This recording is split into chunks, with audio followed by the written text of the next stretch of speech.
Good morning to everybody on the West Coast. Good afternoon to people in other parts of the country. I hope your winter is not treating you too harshly. Yeah, let us know how your new year is going. Welcome to our final big group training session. This is the one I'm pulling it all together. We are so happy to have you here. I'm just a reminder of who is here with you. I'm Elisa Barba. I'm the managing director, managing editor of America Amplified. Paola Merazan is there, and she's reading out our emojis and welcoming you. JMR, Jessica Maria Ross, is here in the background. She's going to be our timer today. Chelsea Naughton is here, our digital engagement manager. Brittany, one of our trainers, and Abby McCafferty, our project manager. I hope you guys are waving. I can't see you. And Jen Brandell of Harkin is here to help us out. She is one of our trainers as well. I am welcoming all of you, and I am going to turn it over to Chelsea at this point to kind of give us an overview of what we're going to be talking about today. Welcome, everybody. Thanks for spending some time with us. We really appreciate it, and we enjoy seeing all of you. Chelsea. Thanks, Elisa. So welcome to the last of our six-part training series. You've made it here. Yay! We're going to be diving into what success looks like in community engagement. We're going to talk about what quantitative metrics can tell you and how to keep track of all of that qualitative impact that you're collecting. To start things off, we're going to go through a review of the last 5 sessions, and then we're going to get down and dirty with those metrics and KPIs, not just hearing from us today, but from the fine folks at Impact Architects, who we worked with to build that impact tracker. And we're just going to introduce you to all of this today, and you can expect a lot more on it later, but think of this as a high-level overview of the way that we're thinking about tracking success here at America Amplified. And then finally, we're going to walk you through our Harkin tip sheet, and we might touch a little bit on the fly-in that we're holding this April. So looking forward to that. But before we dive into everything, we're going to start things out actually with a breakout session right out the gates. Brittany, take it away. Yes, thank you, Chelsea, and hello, everybody. I hope you all enjoyed your holidays. I personally always find that my holidays are so restful for my brain that I kind of forget anything that happened before the holidays. So since we have so much to recap, and before we move ahead, we want to look back.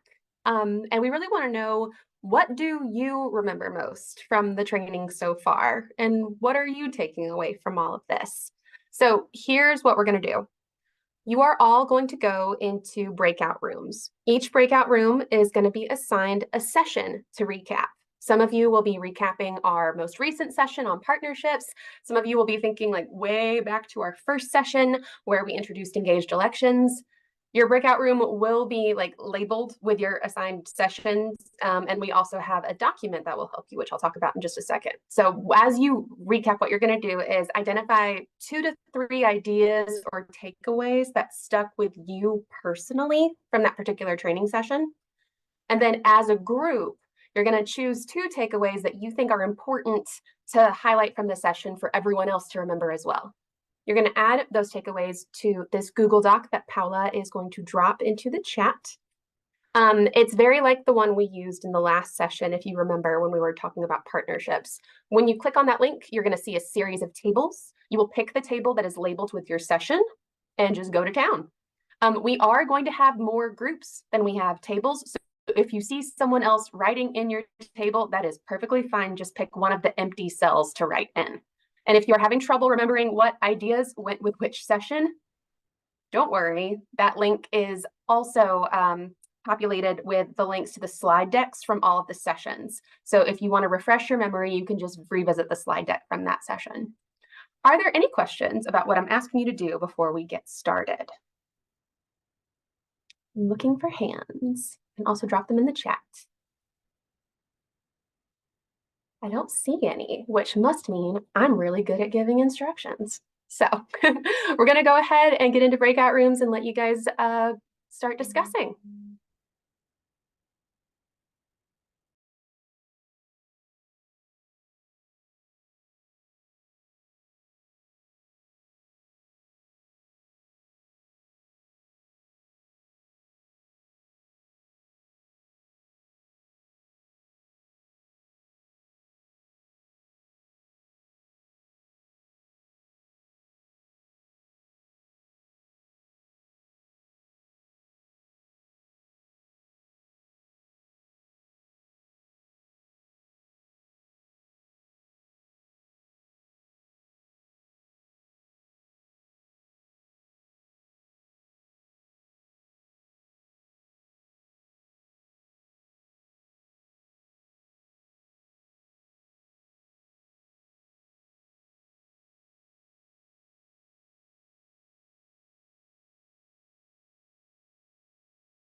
All right, welcome back. Seeing everybody coming back in from their breakout rooms. Hope you had good discussion. The stuff in the Google Doc looks great. It's always cool to see what stands out for different people from the same event. So I hope y'all had fun chatting about that. We are going to go around the horn real quick and have one person from each group shout out something that stood out to them. Just one person from each group, not one person per session. So we're going to try to get through 10 of them as quickly as we can. So someone from session 1, would you mind shouting out what stood out to you?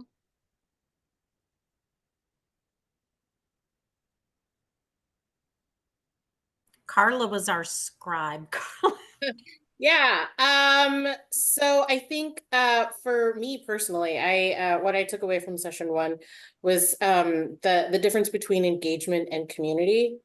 And that one really stuck with me. And I think that's sort of like something that guided us in the challenge that we've structured for ourselves. So The difference between engagement and community, or audience and community? audience and community. Yeah. Okay, cool. Just making sure I followed. Yeah, that's a big one. So thank you for shouting that out. Someone else who was in one of the group 1 or the session 1 groups. I'd be happy to say something. I was talking about how putting together the mission statement and how we plan to approach our coverage was a really good thinking exercise for me. And talking about how we can use the Harken engagement tool to inform our reporting rather than us just spitting out everything to the audience or just a new audience, because anyway, so. Great, thank you. Fantastic, Josephine. Thank you so much. Someone from session 2, network mapping part 1.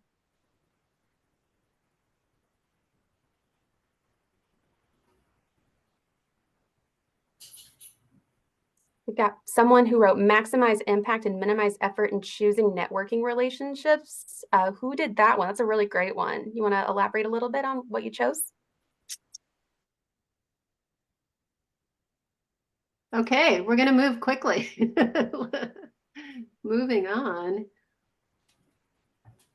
Narrowing down and defining the group we want to serve. That's another really good one. That was network mapping as well. We're moving quickly here, folks. So speak up quickly, and let's move on to network mapping part 2.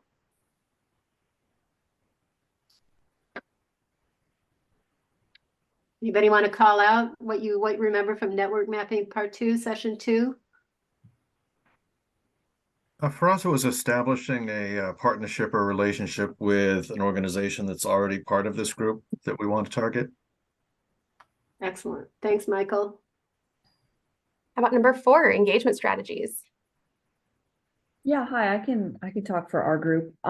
We talked a lot about audience engagement versus community engagement, how those are 2 very different things. A lot of us had never really thought about the difference before, and different levels of engagement that we could do with both of those groups. That's awesome. Yeah, we got into really great detail with that session. Thank you, Molly. All right, number 5, partnerships. All right, in our group, we talked about partnerships, it being very important for partnerships to be mutually beneficial. And we also talked about how it was helpful to see sort of the step-by-step process of creating a partnership. Fantastic. Thank you very much. All right, this is great. It's really great to have this recap kind of built by all of you that we can share out later. But for now, we're going to move on. Now that you have reviewed, I hope you are ready for, you probably knew this was coming, a pop quiz. We're going to turn it over to Jen. Hello, everyone. I love administering a pop quiz. And even though I'm not taking it myself, my hands just got sweaty. I think just out of pure remembering of what pop quizzes are. Hopefully yours aren't too sweaty to hit your keyboard shortly. So we're going to go to our first question. Is there a single definition for community engagement? We want you to type your answer in the chat. Don't send it yet. Is there a single definition for community engagement? Yes or no? All right, in 3, 2, 1, let's see what you think. Oh, so many no's. No, no, no, no, no, no, no, no. I love it. Like my toddler. Nope, nope, nope, nope, nope, nope. Wonderful. You're correct. Let's learn a little bit more about that. Okay. Engagement looks different from place to place because those places are different, and engagement is about meeting communities where they are. So here in this slide, you can see 2 definitions, one from Chicago, one from Los Angeles. They both have great phrases like community input informs what we cover, or closing the gap between communities and journalists. So know that you can have your own definition of what works and what makes sense for the language your newsroom uses, for the communities you're serving. But it's good to have a definition at all. So feel free to borrow from these, or to use the one that America Amplified uses. So America Amplified defines engagement as journalists cultivating relationships with communities to discover, understand, and elevate community needs, aspirations, and stories. It's a pretty good one. It's short, sweet, and packs a lot of information into it. And notice that they say communities, not audiences. Okay, and that's because those 2 groups are different and it takes different strategies. So you've probably heard us hammer this home time and time again, but it's worth remembering the our house, their house differential. So community engagement is not the same as audience engagement. The audiences that already know you, by and large, trust you and are coming to look for content in your house, on your websites, on your events, on your social media. But people who don't know you or don't trust you aren't likely to visit your house. They need to be invited, but first you need to go to their house so that they know who you are and trust you. So especially if you want to reach new communities and new stakeholders, you need to figure out what issues are important to them, which leads to our next pop quiz question about stakeholders.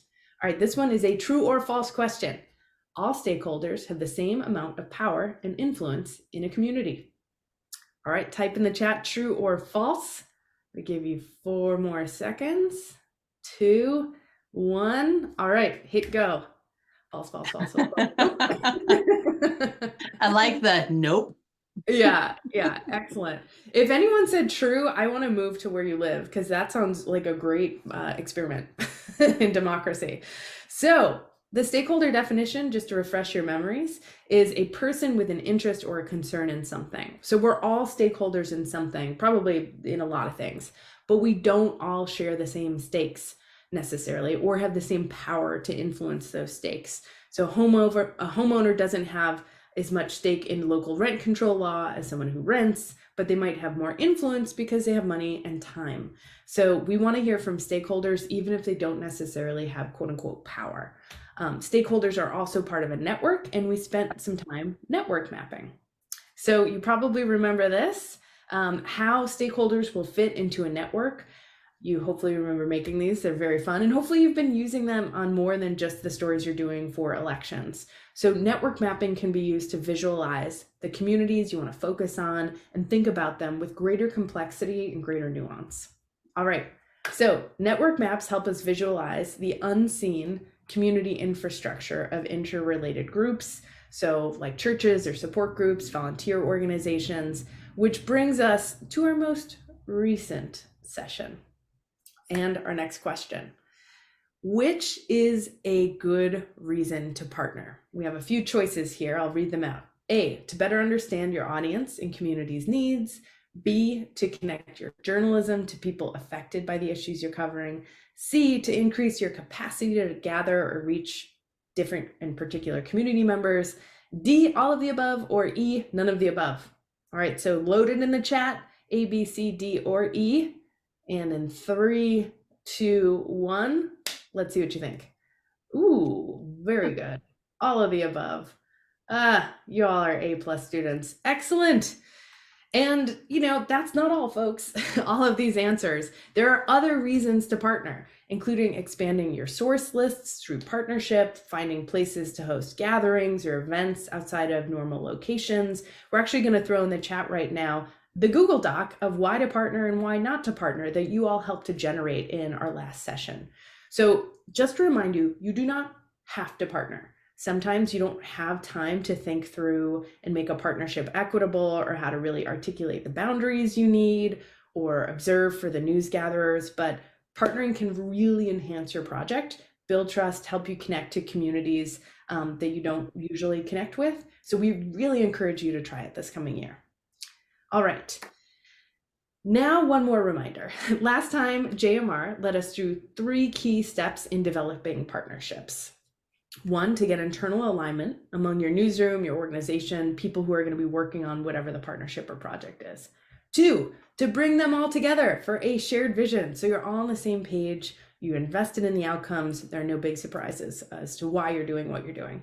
And 3, to establish how you're going to work together. This is so important, both the actual processes and activities in the partnership and the benefits to both partnerships.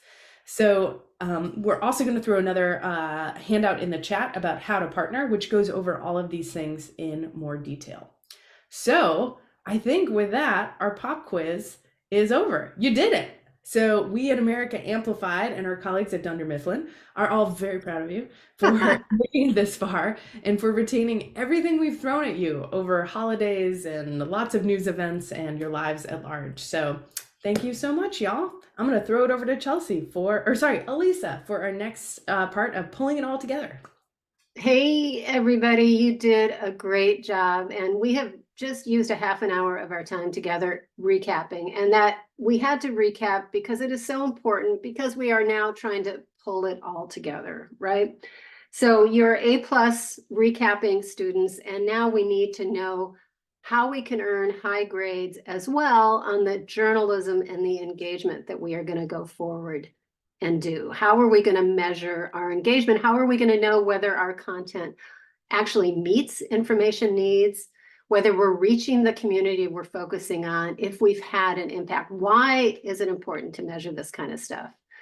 Because we have to be able to track our engagement work in some way in order to make the case that we are making an impact, and to make that case to our audience, to our community, to our funders, and frankly, to our marketing and development folks, and to our general managers, that the time that we take to do this engagement journalism actually makes sense and makes business sense.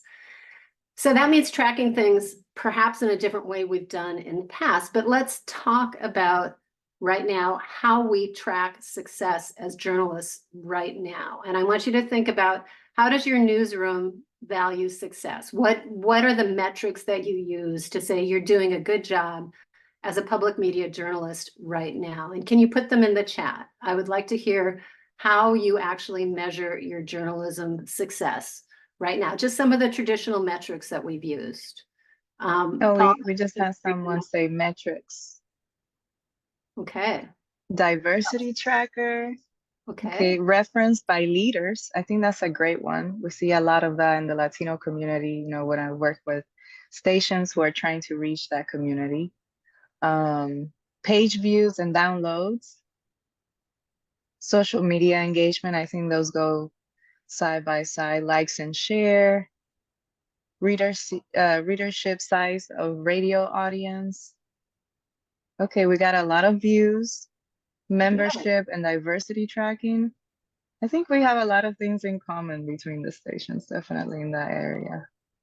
Okay, so let's go to the next slide. These are generally some of the traditional ways we've measured our journalism success. Awards, we all like to, I mean, we are all award-winning journalists, isn't that correct? I mean, I know I say I'm an award-winning journalist. We count up those awards, and really, who pays attention to that award? Does our audience, does our community pay attention to the awards that we've received?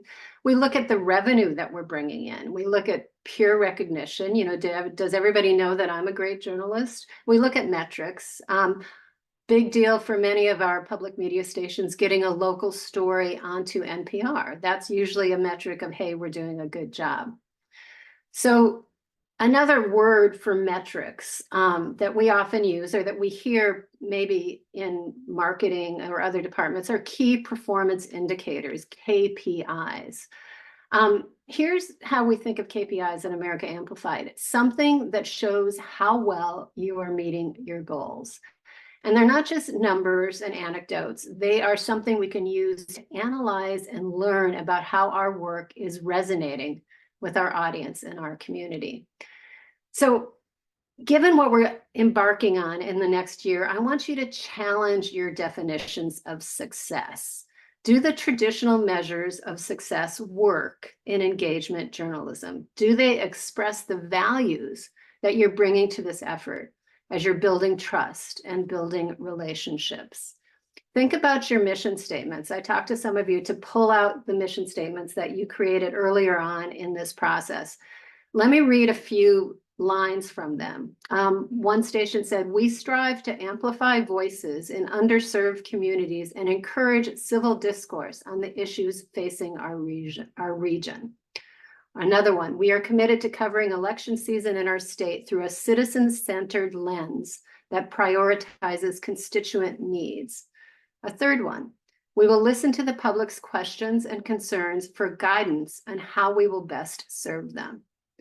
Okay, given those missions, and thank you, Paula, for putting them into the chat as well, how are we going to measure success in meeting those goals? Okay, this is not something we're going to lecture to you about, though we will talk about this further, because we have developed a tool that we hope will help us measure that. But we also want you to think about what kind of metrics you might look at to meet the goals within your mission statement. So you're going to go into breakout rooms again, random pairs.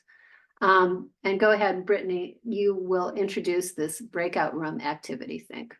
Yes, thank you, Elisa. So like Elisa said, you are going to go into breakout rooms of random pairs, and we would like you to think about the mission statement you craft for elections coverage and just ask yourself, how would you know if you are successful in meeting that mission statement? Once this election season is over, how will you know that you did what you said you were going to do? So think about that. Write some measures of success down where you can see them and refer back to them as you think, just as a reflection activity. 10 minutes to discuss with a randomly assigned partner, and then we'll bring everybody back and call on a few people to share.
You guys are coming back to hear us gushing about how amazing we think you all are. So welcome back. I hope you enjoyed the Love Fest. And I hope you had a good discussion in your breakout rooms. Would anyone, if you had a good discussion with your partner, please throw your hand up and share something that you took away. Oh, Catherine Wade. Yes, thank you. Hi, I'm Katie. I'm from Montana Public Radio. And we ended up talking a little bit about kind of how doing the elections mission statement ended up manifesting itself into taking a look at our actual mission statements, which was kind of cool. We talked about other ways to kind of measure our metrics. In the last year, Montana Public Radio has been able to measure community engagement with like podcast downloads for our actual community engagement podcast, and also whether or not we're getting like new zip codes for that podcast and in places that we're not even broadcasting yet as MTPR, which was pretty cool. And also working on kind of a source diversity tracker and being able to measure kind of the new information we're getting from that against old information and seeing the ways that we're growing. So yeah. That's great. Thank you so much, Katie. All right, who else? Looking for hands. You can also come off mute. Oh, I'm seeing Jenna Dooley. Hi there. I chatted with Sean at Salt Lake City, and within our mission statements, we noticed some changing demographics within the electorate out there. Younger families hitting up against some milestones, like age, I think it was 24 to 35 or 34. So people who will be homeowners, bringing young families, making sure they have the voter information that they need. Same thing here in Northern Illinois. So within our metrics, we're doing little on-air announcements to just remind people when the next voting deadline is. So if people aren't necessarily going to vote the day of, we're saying, hey, early voting starts this day, or this is the first day to request your ballot. And so we're both of our stations are looking at reaching younger groups who are decision makers in their families. Awesome. Thank you, Jenna. Sydney, I think you've got our last one. Sarah, too. I can go, or Sarah can go. You go first. Yeah, we can do both. And then call it. Perfect. So our group is kind of interesting. So I'm in Nebraska with Nebraska Public Media, but we also had San Diego and New York. So we kind of hit coast to coast and in the middle. And each of our mission statements were pretty similar, of the different communities that we're looking to focus on and work with. But something that that's important to each of us is really making sure that the connections that we're making with people are lasting past the election, that it's not just ending in November, that we're really making these relationships last, that they keep coming back to each of us as their trusted source, and doing that through diversity tracking and, data, the metrics on our websites, and making sure that, if they're coming to look at our FAQ and see what we can offer them for elections, that they're also looking at other stories that are happening and that we're posting about. So really just focusing on building those relationships to where we are the trusted source that they continue to come back to again and again. Sustainability. Awesome. Fantastic. And then Sarah. Okay, so I was with Caitlin, who has worked with the LAist and is a support specialist here for us at American Amplified, and she gave me we had so much fun talking. I'll try to make it short. One of the things that we're planning is a lot of social media explainers, like reels and carousels and things. We could do so she was suggesting a social media scrape of those. You can get comments from them. And so it's more than just like how many people saw this, but like also like what were people saying about it, which is a really good idea, because especially our big goal is to build confidence. And so how do you measure somebody's more confident? But you could, with a social media scrape, kind of glean that there. And then through Hearken, definitely have a goal to answer a certain number of questions, because those answers hopefully would be contributing to confidence, but also maybe send out a follow-up survey at some point to say, hey, did this help you feel more confident? And then also when we're doing pieces, more traditional pieces or some non-traditional pieces, to also put them back out there and say, hey, look at this thing we did. You know, whether you see whether the first time you saw it or you saw it earlier, do you still have questions about this? Just the follow-up to ask for more. So if it's like about a school board race, a more traditional piece, to send that out and say, do you still have questions about this thing? We want to answer them. Caitlin, I think that was. Yeah, that was a great summary. Cool. Well, thank you all so much for sharing what you guys talked about and some of the metrics that you're thinking about. You listed a lot of great ones. We've got a short list of some of the other ones if we want to share our screen. There are so many things that we could measure, and so many things that we could measure that are really hard to measure. You can see here we've picked out like showing that a story creates change or reaction from policymakers or just people in the community reaching out to say they heard the reporting or change their behavior because of the reporting. So lots to measure, lots to look at to gauge our success. We're going to get into the actual metric tracking now, and Chelsea's going to take you through the first part. Thanks, Brittany. So what are our KPIs? What can data tell us about our engagement? To come up with KPIs that are important to us in our engagement work, we need to know what those metrics are able to tell us. To expand on that KPI term, key performance indicators, what are these metrics indicating about your performance?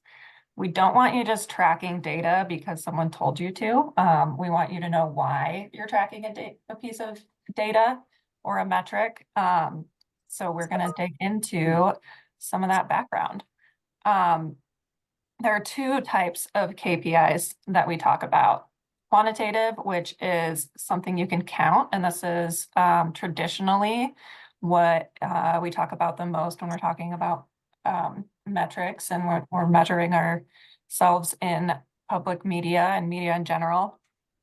This can be anything from how many people visited your website, your audience, to how many people came to an event. If you can count it, it's quantitative.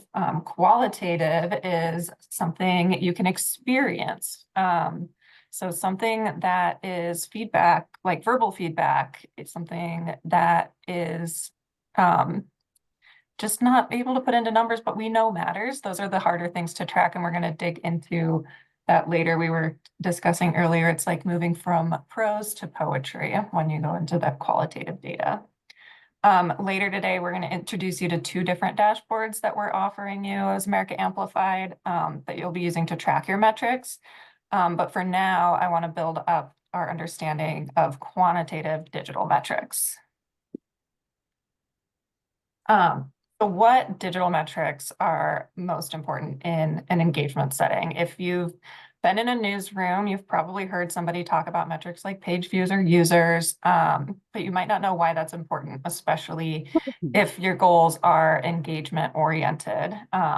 So you might not know what that is or isn't telling you about how your engagement is performing. We've come up with a framework based on some existing language out there for you to think of as you begin choosing your digital metrics to measure your engagement success. Remember, when you're looking at your digital metrics for your website or for your social media, you're looking at people who've joined your audience. If you want to look at information about your broader community, you obviously need to look outside of your own digital metrics. You might need to do something like a focus group. But these are some universal terms that you'll hear inside and outside the industry. So engagement here is a slightly different definition than we use in our engaged journalism work. A little bit of a homonym, but it mostly refers to how sticky your content is or if people interact with it. And I'm just going to use this language because this is sort of the shared language that's used across the metrics world. So growth KPIs are things that tell us who is and isn't part of your audience across your platform. acquisition, helps you learn how your audience are finding you and your content. And then engagement KPIs show whether or not you're engaging with your audience through your content, what your content your audience is engaging with. So we'll dig into those a little deeper in the next slides. Okay, so when we're looking at our growth data in relation to engagement, we want to use this data to see who is, but mostly who isn't in your audience. So this can be a really great way of seeing who you're missing. This is a way to establish a baseline, and it answers a yes or no question of whether or not your audience is growing. Typically, what quantitative data is most used for and does it really well. When we jump into acquisition data, this is data about how your audience is finding your content. So things like traffic sources. But to find out about our community, we're going to need to supplement this kind of data with qualitative data with like focus groups and community listening. And then when we dig into engagement data using the metrics world definition of engagement, you'll use this data to learn what your existing audience is engaging with. This is where you can really start to learn about what's resonating with your community focus by drilling down to what people who are representative of that community who are already in your audience are looking at on your website or in your social media. And you can start to tie that back and look at growth if that demographic is growing in your audience. You have to learn what your audience is engaging with in order to start growing your audience. You need to know that so that you can bring it back to them more or find out if something isn't sticking. And ultimately, engagement data is what makes your growth data sing. So when you're digging into data as a success metric for engagement, keep in mind that when we're looking at it, we're looking at people who are already part of your audience. And to see if people are coming from the community to your audience, you need to watch that growth over a long period of time. So start doing this now and keep doing it for a long time. And that change takes a long time to show up in the data. So be patient. And then raw data doesn't mean much without context. So be that data journalist, bring in your human element, and be a data journalist with your own engagement data. Elisa is going to talk to us about how revenue is also a KPI.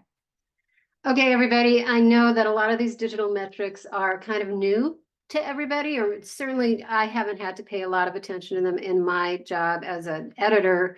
But you know what? The world is changing, and we need to understand what we're looking at, and we need to understand the data. And so that's why we're giving you this introduction, and we can always do more.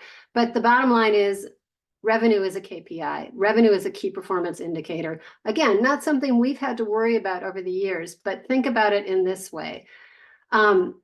Well, of course, we are nonprofit media. The reason we need more revenue is to be able to do our public service journalism better.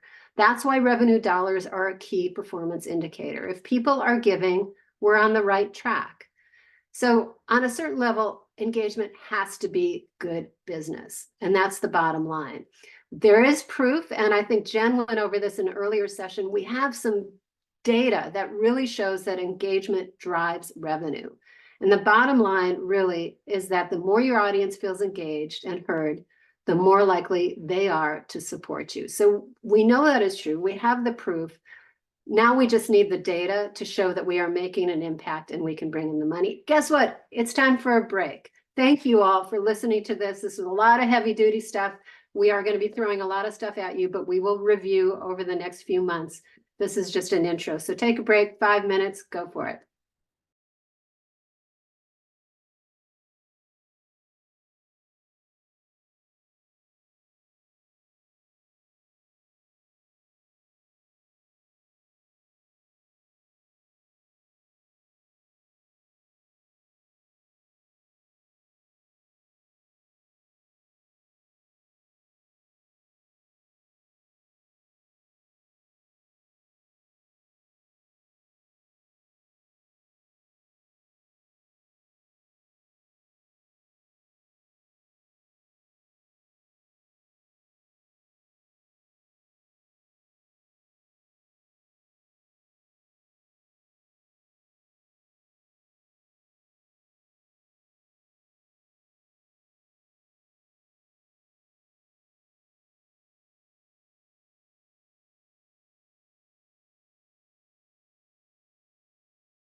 welcome back, everybody. I hope you feel stretched. I hope you were able to refill your tea or your water bottle, whatever makes you feel ready to come back. We had a pretty packed hour, so we wanted to take a second to see if anybody had any questions they wanted to visit before we move on to talk about qualitative metrics. Just throw your hand up or come off mic, whichever you prefer.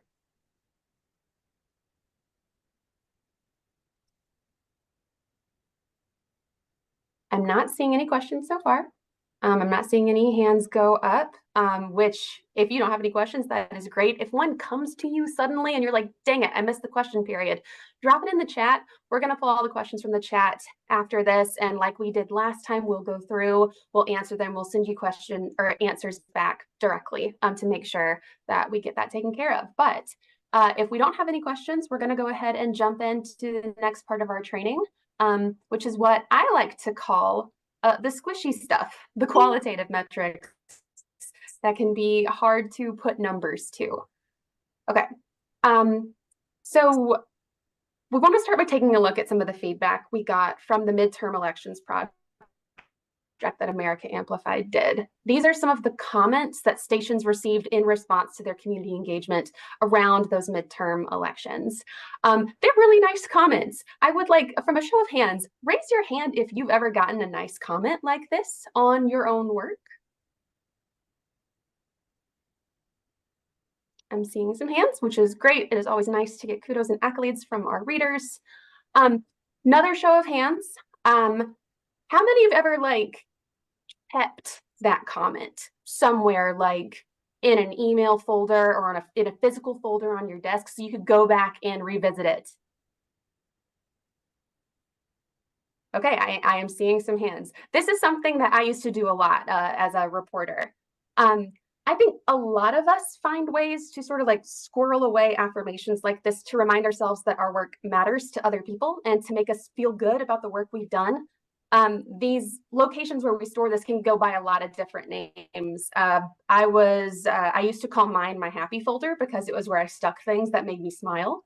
I talked to someone recently who called theirs a kudos file, which I think is a very cool way of referring to it. But my favorite term is one that I actually learned from my husband. He calls it the dig folder. Dig is D-I-G, and it stands for damn, I'm good.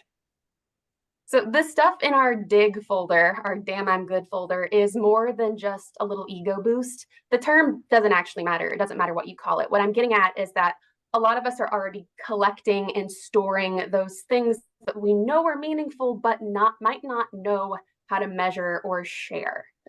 Qualitative impact starts with impacts like this, like anecdotal responses, like the ones we got last year during the midterm project that we were just looking at.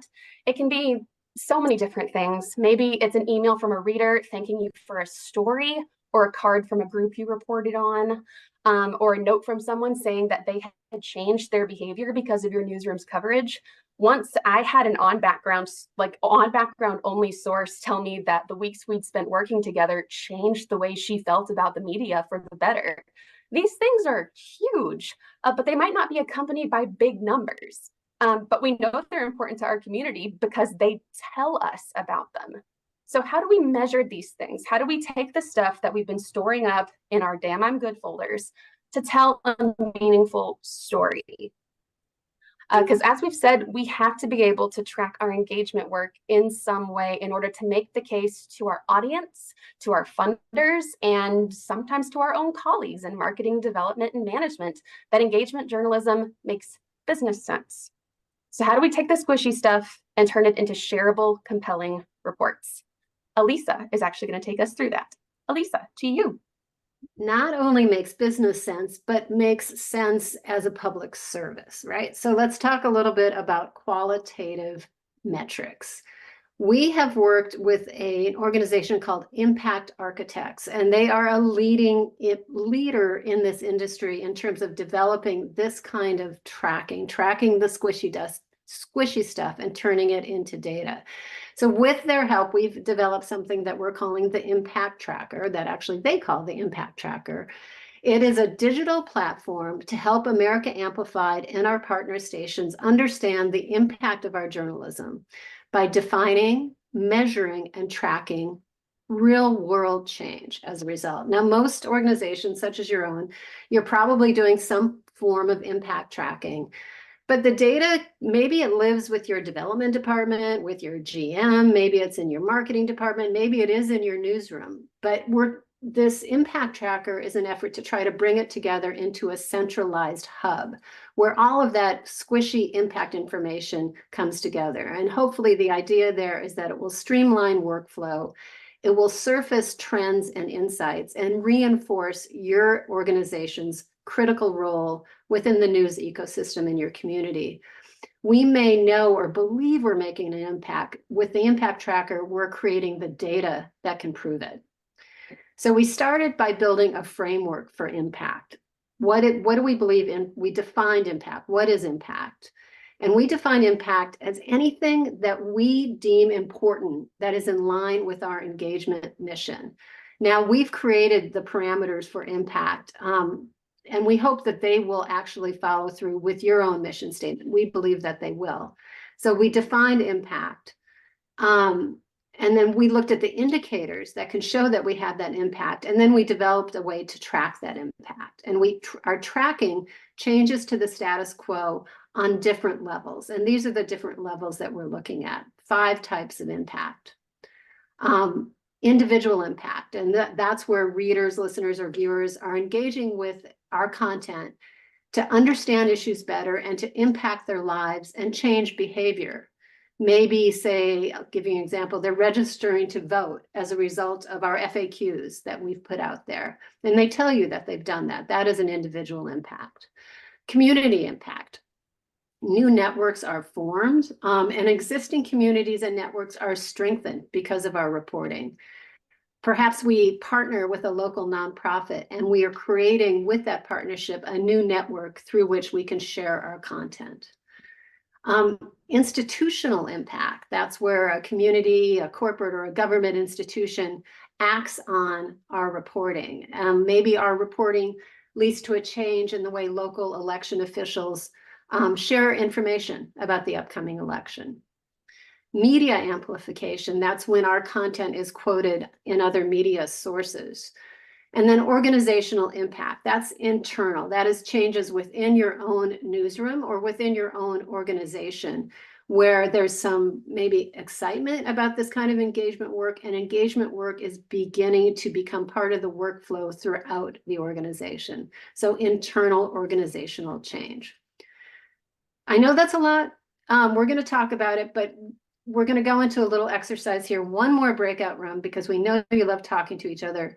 And I want you to visualize on those 5 different levels in the best case scenario, pie in the sky scenario, what kind of impact would you like to see on the individual level if you fulfilled your mission, if you were successful in carrying out the plan that you have articulated? Individual level, community level, institutional, media, and organizational level. What kind of change would you like to see? You're going to be put into a breakout room with another station, talk about this, or just start making notes for yourself. And this is just one of those exercises where you really kind of imagine best case scenario. Where are we going to go with this? Again, squishy, qualitative, anecdotal change that we're going to be tracking in the impact tracker. You have 8 minutes to do this. Discuss, visualize, and brainstorm ideas for real world examples of how success would look like for you on all of these different levels.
Welcome back. Welcome back, everybody.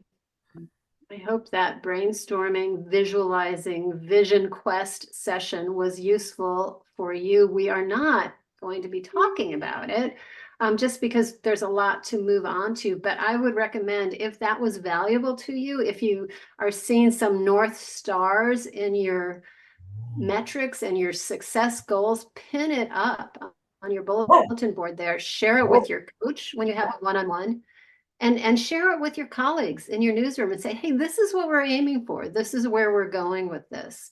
And hold yourself accountable to it in the end. Let's look at it again come November, December.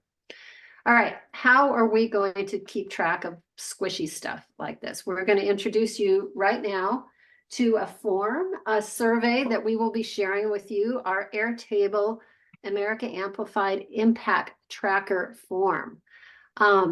It will be populating a back-end Google Sheet that you don't have to worry about, and ultimately a dashboard, a Looker Studio that will allow you and us to see the qualitative impact of our work. Who is going to fill out this entry form? I would recommend that there would be one person in your newsroom that everybody else will be funneling these anecdotes and this information to. Maybe you keep a dig folder, as Brittany said. Maybe there's a Slack channel where everybody can be sharing this kind of information with you. And then once a month, you take 15 or 20 minutes and you fill out this form for the impacts that you have cataloged over the course of the last few weeks. You can do it once a month, or you can do it every time an impact comes in, but we are going to be asking for you to submit it at least once a month. This is not just a deliverable. This is a way that all of us can show the impact of our work. We will be collecting this data. So the impact form, you can see it there on the left. It's going to have a few simple questions that you'll need to be thinking about. And you don't have to answer them all. You answer the ones that you can. Obviously, your station name, what was the impact? What was the story or the social media URL, if you have it? What kind of content was it? When did it happen? And then what was the category? Individual, community, institutional, media, or organizational. Topic area, if necessary, region, and tag. Again, you just throw all that information in there and it will populate into a dashboard through the Looker Studio. And the dashboard ultimately can yield insights from the data by sorting through all kinds of charts and filters by station, topic area. I want to introduce Rosemary DeMoore right now, who's joined us from Impact Architects, and she's going to give you a little bit of a demo of what this dashboard can look like and what it can do. We will come back to all of this as often as we need to over the next few weeks or months, but this is going to be a valuable resource for you and your station and for us at America Amplified. Great. Thank you so much, Elisa, and thanks for having me today, everybody. Really excited to see this in action. And I will share my screen right now as we get set up and give you a little preview of what you'll be seeing over the next weeks and months. So if everyone can see my screen, I think we're good there. Great. So each station will input information about qualitative impacts that you see from your work into the intake form. And the form should take about a minute to complete for each instance that you see. And then the entries in that form will then get visualized in this dashboard here. Everyone is using the same categories and the same topics. So we're really going to have a meaningful qualitative data set to pull from at the end of this work. So if after you've input information, you're curious to see what your impact data looks like, you'll be able to reference the dashboard to find and use your data long-term. So we've pre-populated the dashboard you can see here with some sample data so you can see what the end result will look like. And page 1 looks at the overall record count of impact by category. So it gets the idea a little bit of quantifying qualitative data. You can sort this again by date range, by organization. We'll just use Virginia Public Media at the top here as an example. You can search by topic area as well. On the second page of the dashboard, you can see impact over time as this loads. You'll be able to see impact over time and again sort by station or by topic area. We'll sort by Virginia Public Media once again, so you can see the dashboard starts to shift and change. And then on page 3, you can actually sift through the descriptions of impact and look by station, by topic area, or any of the categories that we talked about here. And we'll again just search by Virginia Public Media as an option. So you can scroll through and actually see specific examples of what impact looks like here. And this is where this might be helpful for folks in the long term. And let's talk through maybe a couple use cases of how you can use this in broader conversations with funders or even internal conversations about your station's impact. So when we look at the sample data that we have here, we've just pulled from a few examples of Virginia Public Media. What do we see? We see some examples of institutional impact, network or community impact. And we look at the Finder here and view, what the actual examples are as we pull that data. So let's say you have a lot of examples of maybe individuals taking action or community groups that are using your content. You can follow up with those folks to further your reach or revisit stories or sources and find ways to deepen your storytelling. And we've seen some folks, we work with a lot of news organizations to implement tracking tools like this. And we've seen some examples like with the Texas Tribune. They've used the Impact Tracker to surface trends and double down on investigations and then follow up on stories. But then thinking also externally, we know that funders often ask for documentation of impact. So how might you use a tool like this to complement that work, either with existing grant reporting or in pursuing new funding opportunities? So as you can see in the dashboard and through the instances that you've documented, that you might have a lot of topical impact, right?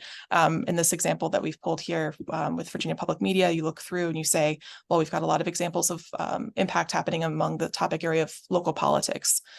So you can have specific examples and point to those with how you've been successful in facilitating change or accountability in your community with external stakeholders like funders. And we've seen this be a helpful exercise for organizations like the AP. They've used a tracker like this to track qualitative impact for their environmental and climate change reporting, and then for NPR as well with its grants with the Gates Foundation, among others. So essentially what we're trying to get to with a dashboard like this is when you're writing a report or you're trying to find an instance of impact, you don't have to search around in your inboxes or Slack channels or try to piece together what the impacts were or what they meant. It's all together in a central place, and there's a language that you have to talk about it. And ways that you access this from the dashboard, you can obviously view it here, but you can also download this report as a PDF. So that's an option here where you just go to the share button here and download report.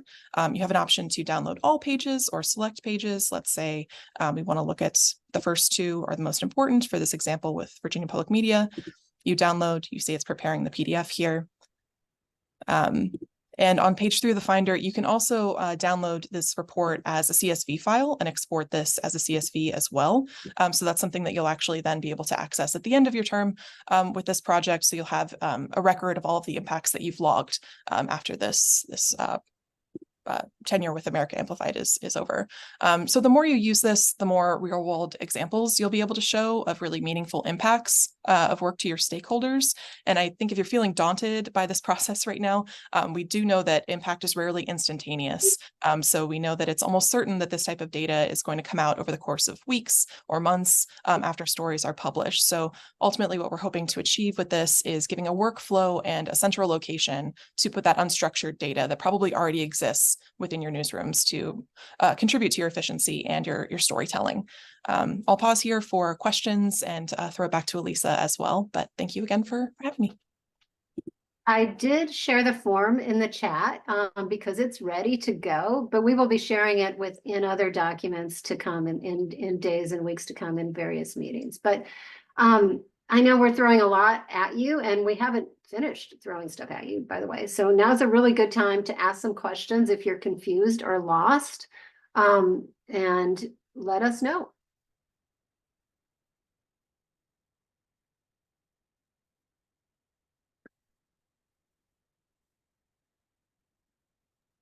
Question in the chat, when do we start using this? As soon as we start engaging, as soon as you deploy your Harken embed, as soon as you begin producing engagement content, as soon as you begin engaging with your community, you can start using it now if you feel comfortable and you feel like you have stuff.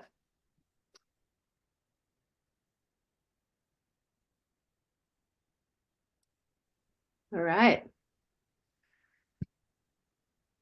And again, we will be talking about this in your cohort meetings and on your one-on-one. So don't hold back with any questions. Another question, do we choose the impact category with the content, or does that get chosen elsewhere?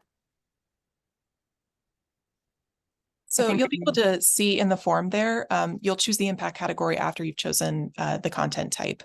So you'll just select what the instance of impact refers to. So in the example of an individual saying that they've registered to vote as a result of your reporting, that's something that would be in the individual impact category. Or if a politician is responding to or referencing your reporting, that would live under the institutional category as you fill it in. Yeah, and if you have questions about what kind of impact it is, you can always reach out to your coach or write it up in the tracker, and then we can figure out where it goes. And again, I mean, this may come across as a task or a to-do, but the more you actually fill this out and put data in there, the more it will pay off for you. In terms of having something that you can point to that you've accomplished. All right, I'm going to turn it over to Chelsea for a little bit more on the quantitative KPIs. Thanks. So as we mentioned before, we're also going to have ways from America Amplified to track your quantitative data all in one place. So we will have a dashboard template, a Looker Studio template that you can, and we ask that you do link your Google Analytics data to, so that it automatically pulls in to this dashboard.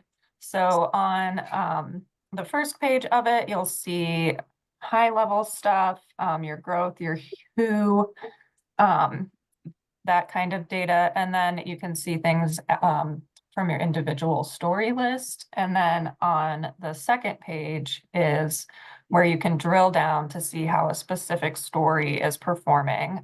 You'll notice that we have things like location data. So if you're doing your engagement in a specific place, you'll hopefully want to see that location start to rise on the list. We've got your traffic referral data there front and center, and then those impressions over time. So with things like your FAQs, you'll want to see that kind of stay on a high steady level, showing that people are finding it useful over an extended period of time. People are coming back and using that resource.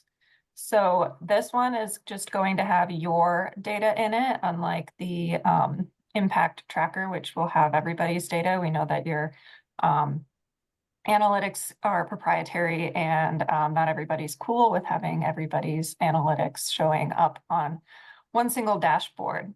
And then we're also going to ask you to submit your analytics for how social media related to the project is doing. So if you post something on Facebook soliciting questions about how to vote using the Harken embed, we have a form that looks a lot like the impact tracker form that you can submit that into. Or if you post a story post something on social media promoting a story or piece of content that you produced out of the engagement that you've done for this project, we'd ask you to put that analytics data in here as well. And if you need help finding that analytics data on your own social media platforms, or if you have something like Hootsuite, we can help you with that. And this one also does not go into a dashboard that everyone can see because, like I said before, analytics data tends to be more proprietary. And we'd love you to fill out this form on a similar cadence as you are filling out the impact tracker. The Google Analytics dashboard, once you've linked that data up, it happens automatically. And just to tie this back to that framework that we talked about at the beginning,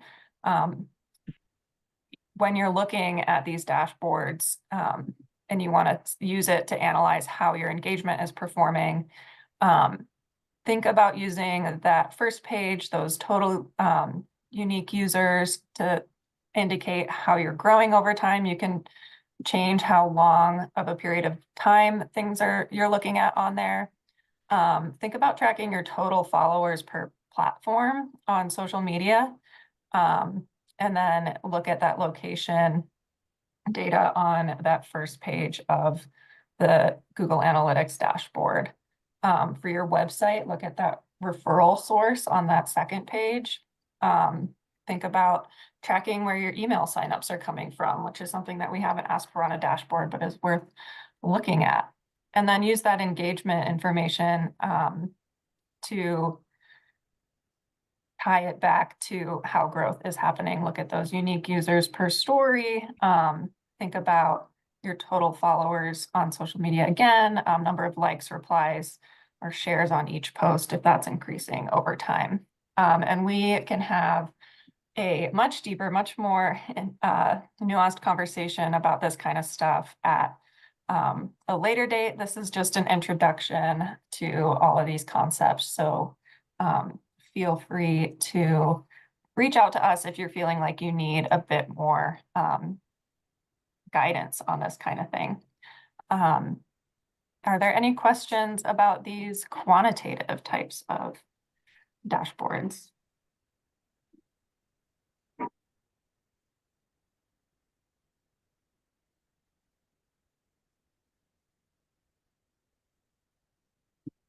If you have a question that you think of and you want to throw in the chat, feel free. You can also reach out to your coach anytime. And we'll be sending out the Google Analytics dashboard template around the same time as you are getting the impact tracker and Harken embed information. So keep an eye out for that.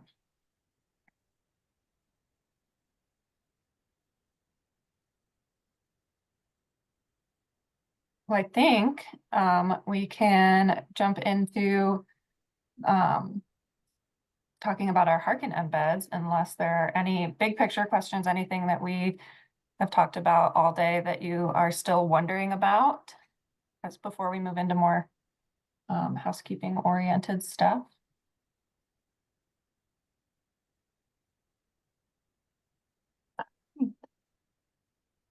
Oh, awesome. Caitlin, go ahead. Sure thing. All right. So I'm Caitlin, part of the engagement support team here. Really great to meet all of you and very excited to share that we will be sending you your Harken embeds next week. They're going to come in a tip sheet that's going to have some helpful workflow documentation, some helpful links and information. Yeah, I don't know. Some of you might be very familiar with Harken. Maybe you've worked with Harken embeds before. And then for some, this might be the first time you've ever heard the word. So just a quick overview of what embed is. It's just a very short submission form that you can embed on your web pages. You can put it at the bottom of your election stories. You can share it in your voting guide. You can share it in your newsletters on social. You have options. And it is a way to invite your audience to ask questions, share their thoughts, and to really listen to them. And how it benefits you is that you get to really hear what is on folks' minds. Like, you, instead of making assumptions or guessing, like, you really get this authentic listening opportunity. And then that in turn helps you create really effective content to serve them. So it's a great tool. And another thing it does is it's an awesome driver of newsletter signups, which is one of my favorite things. There's a little box there that folks can sign up for your newsletters. And so that's another benefit for you. And so you'll get some, we'll give you some advice on, where to put it, when to roll it out, how to promote it, that type of thing, a little bit in the tip sheet. And then you'll get more detailed kind of one-on-one support from us when we meet in smaller groups. So we'll show you what the actual embed codes will look like. It's just, this is what will be in the tip sheet. And it's just like a little block of code, really easy to plug in. And we can help support you with that. And the cool thing is that after folks submit their questions and comments through the Harken embed, it funnels directly into our very cool election information portal, which Steph is going to explain for you folks. So I will hand it off to Steph. Hello, I'm Stephanie. I'm also part of the engagement support helping out. So a brief introduction to our election information portal. That's where the questions will come in from Harkin. It'll be answered by us. It will be verified using sources that we got a group to help us make sure we got verified sources from Secretary of State, from all over. We'll be able to approve that and send it out. And there's more training on that later in the month, but just a quick view of what that looks like here on your screen. On the left side, you'll see what the question is. That's where you'll be able to look at links, see what questions get answered. And then on the right side, you can actually see other questions from your station that come in. And the cool thing is you can also see what other stations are getting in from questions from other folks. And we have done a focus group to kind of see what the workflow is like, the user friendliness of this portal as well. But the great thing is that we can tweak it at any time so it can fit the needs of the stations, and we're able to work with each station individually to find out what's the best workflow for that. You know, will we be reviewing and sending out? How much help do you want, or how much hands-on support and all of that? So more to come later this month, but here it is. Thanks. Thank you, Steph, and thank you everyone who has stayed so far. We have covered so much, so we want to make sure that we give you guys some time to ask any questions. So the floor is open. If you want to either drop it in the chat, raise your hand, or just unmute yourself, this will be the time. Does anybody have any questions about anything we've covered so far? It can be Harkin, the election information portal, some of the metrics. Diane asked about sharing the social media form, and yes, we will send that out in a few weeks, probably after your first cohort meeting. There's still a little bit to tweak there, but that's gonna come very soon, and you can start using that stat. We also have another question from Deborah. If there's an archive of previous sessions, yes, you can go to America Amplified to the web portal. And if you don't have the information to log in, just let us know, but you can check all of the recordings there of all the sessions so far. Do we have anyone else?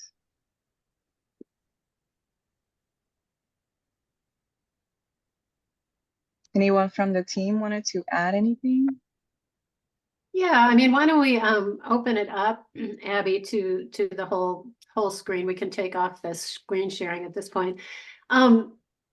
We shared with you a bunch of tools.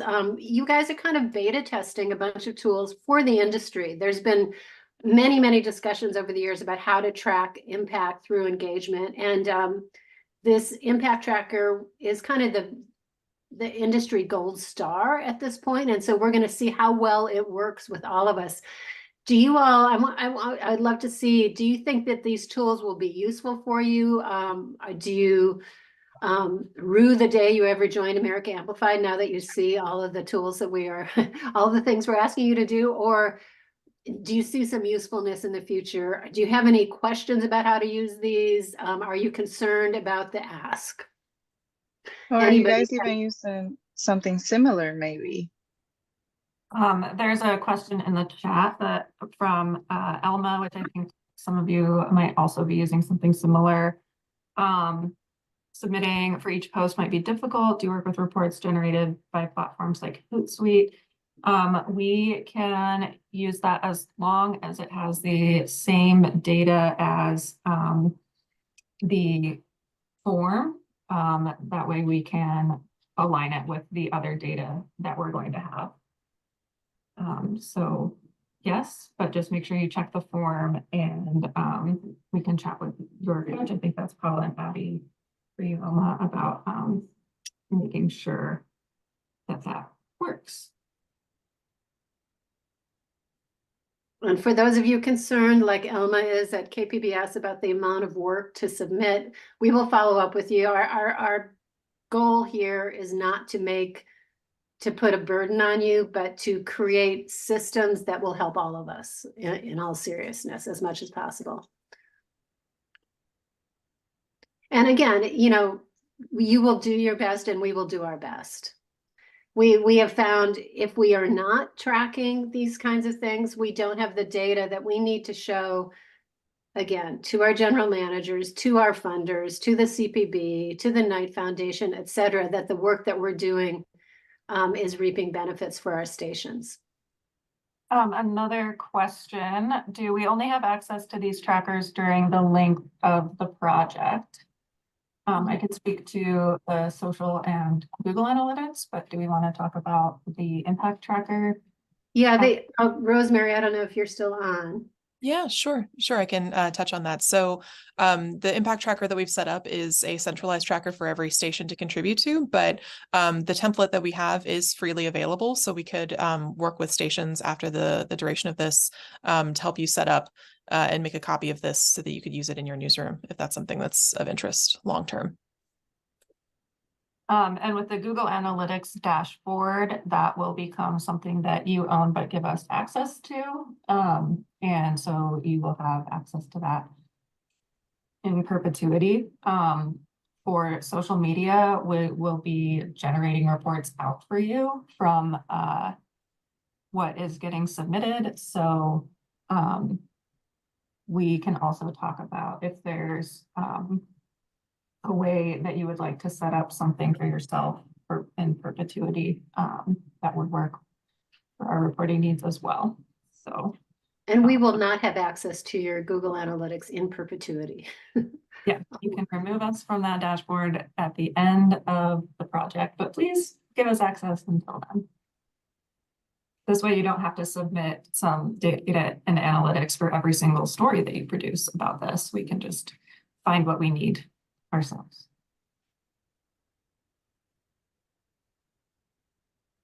Any more questions? Anyone wants to share maybe how this will help their station? I know Brittany was sharing. Oh yeah, go ahead. The GBH team is headed to New Hampshire tomorrow to record their first official video.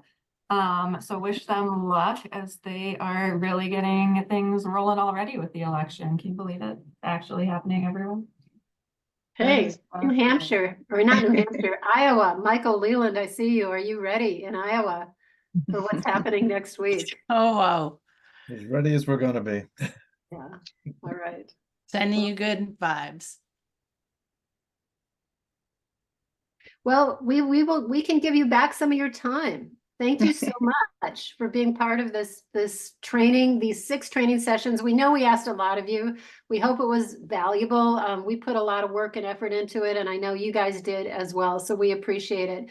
Coming up, we've got cohort meetings. You're going to be meeting with your big or small cohorts of stations coming forward. You're going to be doing one-on-ones with your coach, and that's just to, you know, go over kind of a lot of the stuff that we're talking about. Believe me, our middle name is flexible. So we are going to be very flexible with the deliverables we're asking of you. The point here is that the more you put into these dashboards and these tracking mechanisms, the more we will all get out, really. So if we can, we will. And we are looking forward to seeing all of you in a few months. Good luck, Iowa. Good luck, New Hampshire. Good luck, GBH. Go America. Cue music. Right. Thank you all. Thank you all for your, yes. Thanks.